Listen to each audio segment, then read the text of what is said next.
శ్రీ మహాగణాధిపతయే నమ శ్రీ మహాసరస్వత్యై నమ శ్రీ గురుభ్యో నమ వాగర్ధావివ సంపృక్తౌ వాగర్ధ ప్రతిపత్తయే జగతః పితరౌ వందే పార్వతీ పరమేశ్వరౌ. మనం ఈ నవంబర్ నెల శ్రీ మహాగణాధిపతయే నమ శ్రీ మహాసరస్వత్యై నమ శ్రీ గురుభ్యో నమ. మనం నవంబర్ నెలలో ఉన్నటువంటి ద్వాదశ రాశుల యొక్క ఫలితాంశాలలో భాగంగా కన్యారాశి వారికి ఉన్నటువంటి గ్రహస్థితి రీత్యా ఉన్నటువంటి రాశి ఫలాలు చెప్పుకుందాం. ముందుగా రాశి అధిపతి అయినటువంటి బుధుడు ఈ మాసమంతా కూడా ఇంచుమించుగా 25వ తేదీ వరకు కూడా చాలా అనుకూలమైనటువంటి స్థితిలో ఉంటాడు.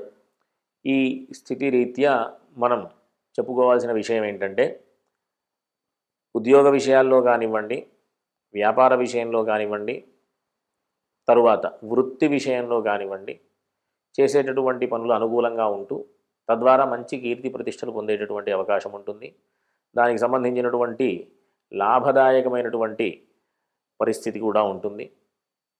తరువాత ఈ రాశి వారికి 16వ తేదీ వరకు రవి కాస్త వేధస్థానంలో ఉంటాడు కాబట్టి కాస్త చికాకులు ఉన్నటువంటి పరిస్థితులలో కుటుంబపరమైనటువంటి విషయాల్లో కొంచెం ఇబ్బందులు పొందేటటువంటి పరిస్థితి ఉంటుంది. ఈ 16వ తేదీ తర్వాత నుంచి అంటే 17వ తేదీ నుంచి కూడా చాలా అనుకూలమైనటువంటి పరిస్థితి. ఈ రవి విషయంలో మంచి పరిస్థితి ఉన్నటువంటి స్థితే కాకుండా ఈ విద్యార్థులకి సంబంధించి ఉన్నత విద్యలో అభ్యసించే వాళ్ళకి సంబంధించిన విషయంలో కూడా మంచి అద్భుతమైనటువంటి ఫలితాలు పొందేటటువంటి రోజులు అన్నమాట ఈ మాసం అంతా కూడా. అంతేకాకుండా ఈ రాశి వారికి ఎవరైనా విదేశాలకు సంబంధించినటువంటి ప్రయత్నాలు ఏవైతే విదేశ యానం కానివ్వండి, విదేశాలలో ఉన్నత విద్యలు చదువుకునేవాళ్ళు కానివ్వండి, విదేశాలలో ఉన్నటువంటి ఉద్యోగ సంబంధమైనటువంటి విషయాలు కానివ్వండి, అన్నీ కూడా చాలా మంచి ఫలితాలు పొందేటటువంటి అవకాశం ఉంటుంది. వీరందరూ కూడా 16వ తేదీ తర్వాత నుంచి దానికి సంబంధించినటువంటి నిర్ణయాలు తీసుకోవడంలో ముందుకు వెళ్ళే ప్రయత్నం చేయాలి. తరువాత వీరికి ఈ కళత్రపరమైనటువంటి విషయాలు కానివ్వండి, అంటే వివాహ సంబంధమైనటువంటి విషయాలు, అంతేకాకుండా సామాజిక సంబంధాలు, సమాజంలో ఉండేటటువంటి చేసేటటువంటి ప్రయత్నాలు, పనులు అన్నీ కూడా కాస్త జాగ్రత్తలు వహించవలసిందే. అందరికీ కూడా జాగ్రత్తలు చెప్పడం ఎందుకు అంటే, ఈ సప్తమ స్థానంలో శని ఉండడం ద్వారా సప్తమానికి వ్యయస్థానమైన, అంటే చెప్పాలి అంటే మీకు దీనికి సంబంధించినటువంటి ఇబ్బంది కలిగే స్థానాధిపతి శని సప్తమంలో ఉండడం ద్వారా ఈ వివాహపరమైనటువంటి సంబంధాలు కానివ్వండి, వివాహ ప్రయత్నాలు కానివ్వండి, సామాజిక సంబంధాలు కానివ్వండి, ఇంకా విశేషంగా చెప్పాలి అంటే పార్ట్నర్షిప్, అంటే భాగస్వామ్యంతో చేసేటటువంటి ఏదైనా వ్యాపారాలు కానివ్వండి, ఉద్యోగాలు కానివ్వండి, దానికి సంబంధించినటువంటి అన్ని విషయాలలో ఖచ్చితమైనటువంటి జాగ్రత్తలు తీసుకోవడం అవసరం. ఒకవేళ వాటికి సంబంధించినటువంటి దైవిక మార్గంలో ప్రయత్నం చేయాలనుకుంటే అందరూ కూడా ప్రతిరోజు హనుమాన్ చాలీసా పారాయణ చేయడం ద్వారా ఇబ్బందులన్నీ కూడా అధిగమించేటటువంటి అవకాశం ఉంటుంది. అంతేకాకుండా ఈ భూగృహ సంబంధమైనటువంటి వ్యాపారాలు ఏవైతే ఉన్నాయో వాళ్ళందరికీ కూడా మంచి లాభదాయకమైనటువంటి పరిస్థితి.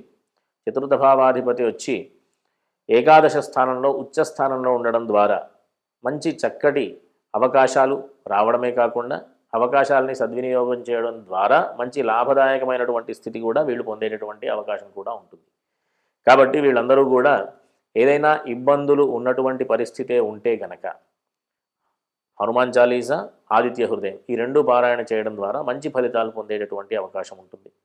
అంతేకాకుండా ఈ సోదరులతో కలిసి చక్కగా కుటుంబంతో ఉన్నటువంటి అన్ని విషయాలలో, అంటే శుభకార్యాలలో పాల్గొంటూ, విందు వినోదాలలో పాల్గొంటూ చక్కటి ఆనందమైనటువంటి స్థితి పొందేటటువంటి అవకాశం కూడా ఈ రాశి వారికి మాసమంతా కూడా ఉంది. కాబట్టి చక్కటి కార్తీక మాసానికి సంబంధించినటువంటి మంచి విశేషమైనటువంటి దైవికమైనటువంటి పనులన్నీ కూడా ఆచరిస్తూ ఆ మహాదేవుడి యొక్క అనుగ్రహం ద్వారా అందరూ కూడా సుఖంగా ఉండాలని, ధార్మికమైనటువంటి మార్గంలో నడవాలని ఆశీర్వదిస్తూ స్వస్తి. శ్రీ మహాగణాధిపతయే నమ శ్రీ మహాసరస్వత్యై నమ శ్రీ గురుభ్యో నమ. వాగర్ధావివ సంపృక్తౌ వాగర్ధ ప్రతిపత్తయే జగతః పితరౌ వందే పార్వతీ పరమేశ్వరౌ. మనం ఈ నవంబర్ నెలలో ఉన్నటువంటి మాసం, ప్రస్తుతం నడుస్తూ ఉన్నటువంటి మాసం కార్తీక మాసం. చాలా విశేషమైనటువంటి మాసం ఇది. ఎందుకు అంటే ప్రధానంగా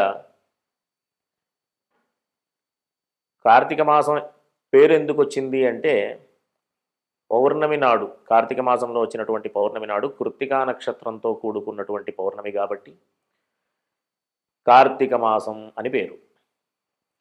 ఈ కార్తీక మాసం అంటే కృత్తికా నక్షత్రానికి అధిపతి ఎవరు అంటే సూర్యుడు. ఈ సూర్యుడు ఈ కృత్తికా నక్షత్రానికి అధిపతి కాబట్టి ఈ కార్తీక మాసంలో ఉన్నటువంటి ఏ విశేషమైనటువంటి పూజాది కార్యక్రమాలైనప్పటికీ, ఎట్లాంటి సూర్యారాధనలు కానీ, ఎట్లాంటి ఈశ్వరారాధనలు కానీ, ఆ ఆరాధనలు చేయడం ద్వారా శరీరం చక్కగా, ఎట్లా అంటే అనారోగ్యాల నుండి బయటపడి ఆరోగ్యంగా ఉండడానికి కావలసినటువంటి స్థితి మనం పొందేటటువంటి అవకాశం ఈ కార్తీక మాసంలో. మనం సత్యనారాయణ వ్రతంలో వింటూ ఉంటాం. మాఘమాసంలో కానీ, మాధవ మాసంలో కానీ, కార్తీక మాసంలో కానీ విష్ణువారాధన అంటే సత్యనారాయణ వ్రతం చేయడం చాలా విశేషమైనటువంటి ఫలితాన్ని ఇస్తుంది అని.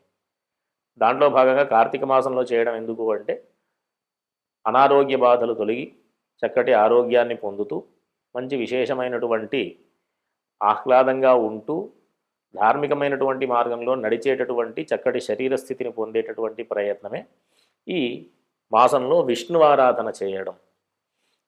ఇదొకటైతే ఈ కార్తీక మాసం అనగానే మనం ప్రధానంగా ఏం చూస్తూ ఉంటాము అంటే ఈశ్వర సంబంధమైనటువంటి ఆలయాల్లో అన్నిట్లలో కూడా విశేషమైనటువంటి ఉత్సవాలన్నీ కూడా మనం చూస్తూ ఉంటాం. అంతేకాకుండా ప్రతి సోమవారం ఈశ్వరారాధనలు, అభిషేకాదులు చేయడం, ప్రతి అంటే ఏకాదశి, శుక్లపక్ష ఏకాదశికి, కృష్ణపక్ష ఏకాదశికి కూడా ఈశ్వరారాధన చేయడం, విష్ణువారాధన చేయడం, కార్తీక దామోదర ప్రీతి అర్థం అని చెప్పి విష్ణువు యొక్క స్వరూపంగా అన్నదానాది విశేషమైన కార్యక్రమాలన్నీ కూడా చేయడం, దానాలన్నీ కూడా చేయడం. అంతేకాకుండా ఈ మాసంలో ఉండేటటువంటి మాస శివరాత్రి రోజు అంటే అమావాస్యకి ముందు రోజు వచ్చేటటువంటి రోజుని మాస శివరాత్రి పర్వదినంగా భావించి ఆ రోజు ఈశ్వర సంబంధమైనటువంటి విశేషమైనటువంటి పూజాది కార్యక్రమాలన్నీ కూడా చేయడం, దీపారాధనలు చేయడం, దీపస్వరూపంగా ఉన్నటువంటి ఈశ్వరుణ్ణి ఆరాధన చేయడం, మహాదీపార్చన, సహస్రదీపార్చన అనే విశేషమైనటువంటి పూజా కార్యక్రమాలు చేయడం, మహాలింగార్చన, సహస్రలింగార్చన అని మొదలైనటువంటి లింగార్చనాదులన్నీ కూడా చేయడం చాలా విశేషమైన ఫలితాన్ని పొందుతారు అని చెప్పడం. ప్రధానంగా ఏ ఫలితాన్ని పొందుతాము అంటే మనం ఏ వ్రతం చూసినా, ఏ పూజా కార్యక్రమం చూసినా, ఏ రకమైనటువంటి యజ్ఞయాగాది క్రతువులు ఆచరించినా ఈ ఫలితాలు పొందుతారు అని చెప్పడం.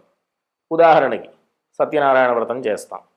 దానికి సంబంధించినటువంటి విషయంలో చక్కటి సంతానం, వంశాభివృద్ధి, విశేషమైనటువంటి ఫలితాలన్నీ కూడా మనం పొందుతూ ఉంటాం.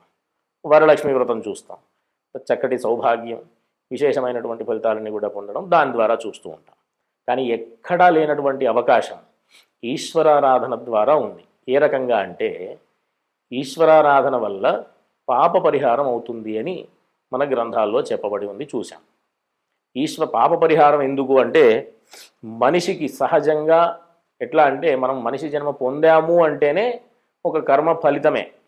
అది పుణ్యకర్మ కావచ్చు, పాపకర్మ కావచ్చు. దానికి సంబంధించినటువంటి ఫలితాన్ని పొందేటటువంటి స్థితి. సరే, పుణ్యకర్మ విషయం పక్కకు పెడితే పాపకర్మ యొక్క ఫలితంగా అనేక రకాలైనటువంటి బాధలు పొందుతూ ఉంటాం. పూర్వజన్మకృతం పాపం వ్యాధిరూపేణ బాధతే తచ్ఛాంతిరోషధైర్దానై జప హోమ సురార్చనై. పూర్వజన్మలు చేసుకున్నటువంటి పాపం వల్ల వ్యాధుల రూపంలో, కష్టాల రూపంలో మనం పొందుతూ ఉంటాం. దానికి సంబంధించినటువంటి పరిహారం ఏంటి అంటే తచ్ఛాంతిరోషధైర్దానై జప హోమ సురార్చనై. ఓషధులు సేవించడం, ఔషధ దానాలు చేయడం, అంతేకాకుండా జపతపాదులు చేయించడం, పూజాది కార్యక్రమాలన్నీ చేయించడం, దేవతారాధనలు చేయించడం ద్వారా ఆ పాప పరిహారం యొక్క ఫలితాన్ని పొందుతాము అంటాం. దాంట్లో విశేషమైన కార్యక్రమం ఏంటంటే ఈశ్వరారాధన. తద్వారా మనం ఈశ్వరారాధన చేయడం ద్వారా పాప పరిహారం గావించి ఉన్నటువంటి సమయాన్ని సద్వినియోగం చేసుకునే శరీరాన్ని పొందేటటువంటి పరిస్థితి ఉంటుందన్నమాట.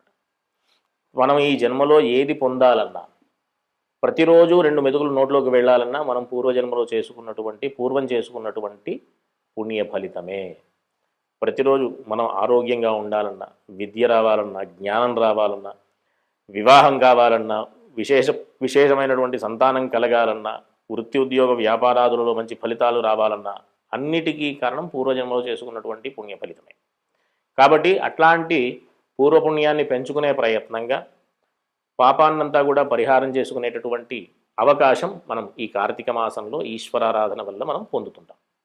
కాబట్టి అందరూ కూడా చక్కగా ఈ మాసం అంతా కూడా సద్వినియోగం చేసుకుంటూ, ఏ రకంగా అంటే చక్కగా ఈశ్వరారాధనలు, విష్ణు ఆరాధనలు, సూర్యారాధనలు చేయడం ద్వారా మంచి ఫలితాలని పొందుతూ అందరూ కూడా సుఖంగా ఉంటూ సమాజంలో ఉండే ప్రతి ఒక్క జీవి కూడా ఆరోగ్యంగా, ఆనందంగా, సుఖ సంతోషాలతో ఉంటూ ఉండాలని ఆశీర్వచనం.